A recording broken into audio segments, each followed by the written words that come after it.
बहुत बहुत धन्यवाद। धन्यवाद। माननीय सदस्य पप्पू यादव जी। धन्यवाद सभापति महोदय।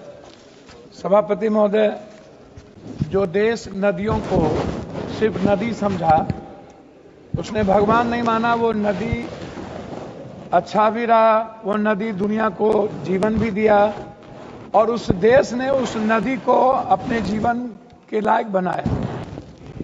जो देश नदियों को भगवान मान लिया, वह नदी उस देश में मैली हो गई। गंगा मैली चादर, एक भी नदी, जमुना, गंगा, कोसी, महानंदा, गंडक, बूढ़ी गंडक, सप्तकोसी, मेची, सोन, आप जितनी नदियों का नाम लेंगे, हिंदुस्तान में वो नदी स्नान करने के लायक नहीं। सभापति महोदय, 90% बीमारी पानी के चलते हमारे देश में, 90%। आर्सेनिक और आयरन पानी। यह देश 500 साल पुरानी कब्र को खुनेगी, लेकिन यह देश एक स्वच्छ पानी पर, स्वच्छता पर काम नहीं करेगा। यह देश हवा पर काम नहीं करेगा। यह देश आर्सेनिक और आयरन पर काम नहीं करेगा। आप दूसरे देश में जाइए, मिनरल वाटर नहीं के बराबर मिलेंगे। वहां की नदी, वहां की पानी बिल्कुल साफ मिलेगा, क्योंकि वहां हिंदू मुसलमान नहीं है, वहां जात पात नहीं है, वहां पर मणिपुर नहीं है, वहां पर साउथ नॉर्थ नहीं है। वहां एक कंट्री है और कंट्री के लोगों के लिए काम किया जाता है। वहां पर इकोनॉमी के लिए काम किया जाता है। सभापति महोदय, मैं आपसे सिर्फ एक बात कहना चाहूंगा। ये जो बाढ़ आता है, ये प्राकृतिक प्रकोप नहीं है, ये मैन डिजास्टर प्रकोप है, मैन मेकिंग है। महोदय, मैं कोसी नदी से आता हूं, मेरे इलाके में 13 नदी है।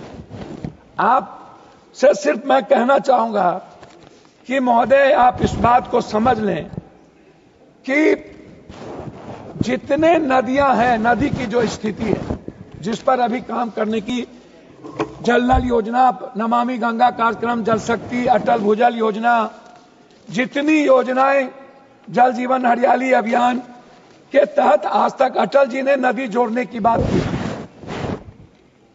नरेंद्र भाई मोदी जी ने गंगा मैया मुझे बुलाई बनारस, और आज 11 सालों में न तो दिल्ली की जमुना साफ हुई, न दिल्ली के नाम पर, जमुना के नाम पर कितने चुनाव हो गए।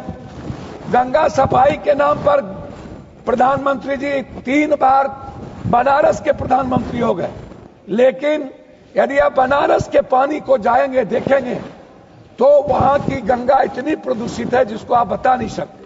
हम आते हैं बिहार के बक्सर से लेकर पटना, और पटना से लेकर के पूरा का पूरा जो इलाका है नदियों का, 3 हिस्सा महोदय, सभापति महोदय, 3 हिस्सा हमारा डिजास्टर से प्रभावित है। हमारा 3 हिस्सा बिहार बाढ़ से प्रभावित होता है। आज तक महोदय, फरक्का एक तरफ, भीमनगर बैरेज एक तरफ।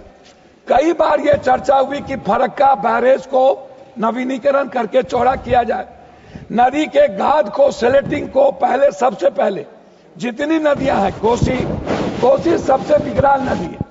पहले नदी वरदान होती थी सभापति महोदय, अब वो नदी अभिशाप बन गई। नदी हमारे लायक नहीं है, नदी जिंदगी को समाप्त करती है।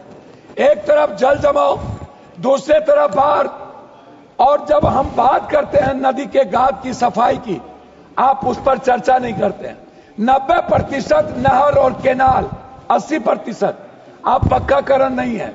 बड़ा केनाल को छोटे केनाल में ले जाने की कोई व्यवस्था नहीं है। महोदय, डैम बनाने की बात, जहां पर 3000 मेगावाट बिजली उत्पादन होगा।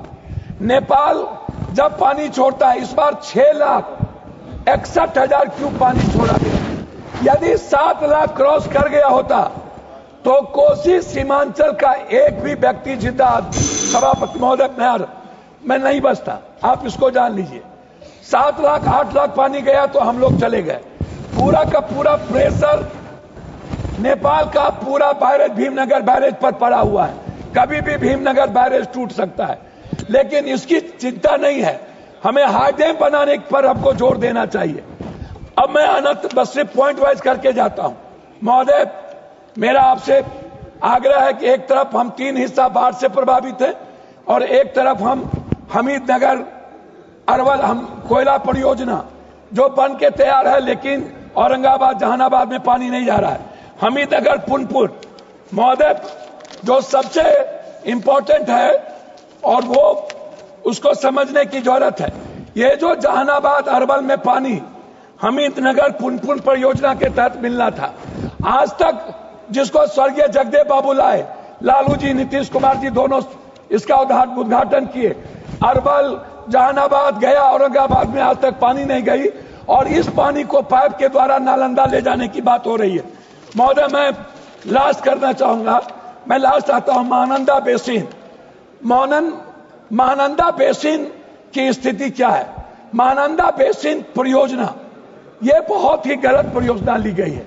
मैडम यदि ये बड़ा बांध बन गया तो आप जान लीजिए मनिहारी, बारसोई, बायसी, अमोर, रोटा इस इलाके का 10 लाख किसान बर्बाद हो जाएगा। मैं आता हूं लगभग 40,000 हेक्टेयर से ज्यादा जमीन के साथ लास्ट कर रहा हूं मैं लास्ट कर रहा हूं भैया। लास्ट कोसी मेची जोड़ो परियोजना, मैं आपसे सिर्फ एक रिक्वेस्ट करूंगा, डीपीआर के मुताबिक परियोजना कार्य करेगी, लेकिन कोसी मेची परियोजना एक खतर, मैं लास्ट करता हूं, 1 मिनट हमको दिया कि स्थिति बहुत बुरी है। मैं आग्रह करना चाहूंगा कोसी मेची परियोजना जब तक आप सेलेक्टिंग नहीं निकालिएगा जल जमाव रहेगा, आप जब तक पक्काकरण नहीं कीजिएगा ये ठेकेदार को आप देंगे। 2 बात कहना चाहूंगा सभापति महोदय, मैं लास्ट सभापति महोदय 1 मिनट सभापति जी 1 मिनट सुब्बा जी सभापति जी 1 सेकंड 30 सेकंड में जी 20 सेकंड। मैं जल नल योजना मैं जल नल योजना इसके कर रहा हूं। जल नल योजना 90% हमारे पूर्णिया में, कोसी में, मधेपुरा में। आप हमको कह दीजिए कि जल नल योजना जो लोग किया, मैं लिस्ट रख देता हूं, आप ये ऑर्डर दे दीजिए, लिस्ट दे देता हूं। आपसे रिक्वेस्ट इस बात का है कि जल नल योजना 90% पानी गरीब के घर में नहीं गया है। आप जेपीसी के द्वारा जल नल योजना की जांच करा दें, जो ठेकेदार किया है उसकी इंक्वायरी करा। धन्यवाद सभापति महोदय, आपने